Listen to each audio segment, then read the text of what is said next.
I got talked into going out for the cross-country team by my high school ski coach, and because I was a foot runner. And right away I fell in love with the sport, and I just went out there and literally ran on skis. And it wasn't until I got to skiing internationally I really learned the gliding piece and all the finesse that's involved in skiing. If I needed to go a little faster, I just put the head down and dug deeper, and that was my trademark.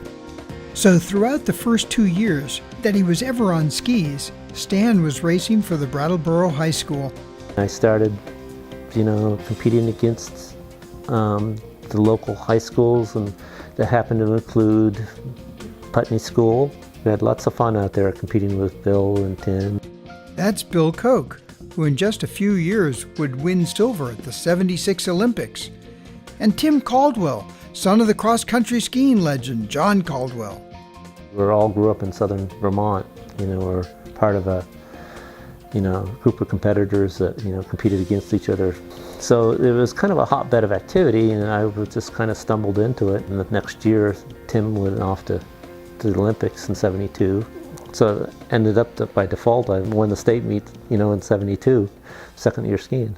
I was recruited by UVM after 2 years of skiing, which is pretty incredible. When I got there my freshman year, Arnie Liam came over, who had won the junior Homocolon event, and he's probably the most picturesque, perfect technician that there ever has been in classic skiing.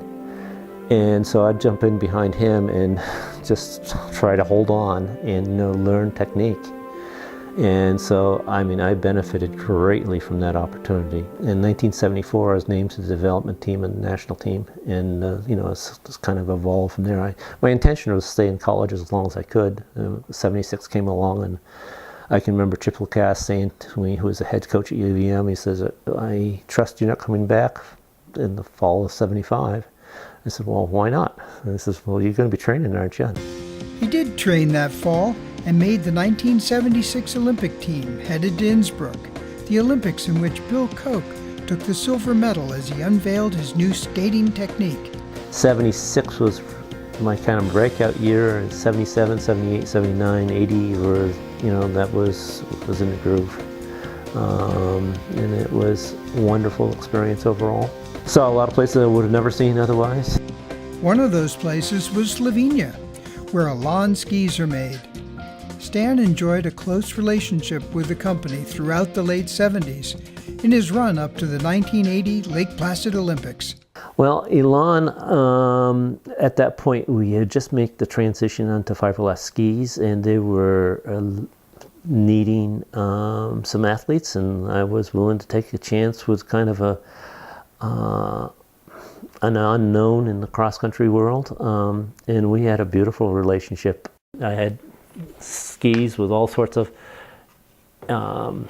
different characteristics that wouldn't be typical found in skis. So we had some of them where we had grooves put in the top of the first part of the ski to try to increase the airflow underneath the ski, and a lot of stuff like that.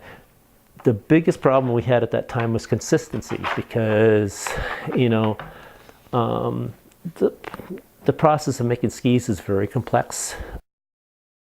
Stan was disappointed with his top third finishes at Lake Placid, but his love for the sport seems to be in his genes. Ruff Patterson, who coached Stan at UVM, is now the cross-country coach for Dartmouth, where Stan's daughter, Susan Dunklee, went. She's watching the skiers, and Ruff saw her, and who you might be, and then she says, "Well, I'm Susan Dunklee," and I'll wait, and he looks back at his clipboard and looks back up and says, "What did you say your last name was?" And not knowing, he recognized the facial features, and not knowing that, here she was at Dartmouth and wasn't even on the radar. And she went on to change that very dramatically from that point on. In 2007, they won the NCAAs overall, and she was part of that effort. Susan has gone on to be a member of the U.S. biathlon team, and Stan watched her compete at the Sochi Olympics. I still dearly love the sport, and that will always be there.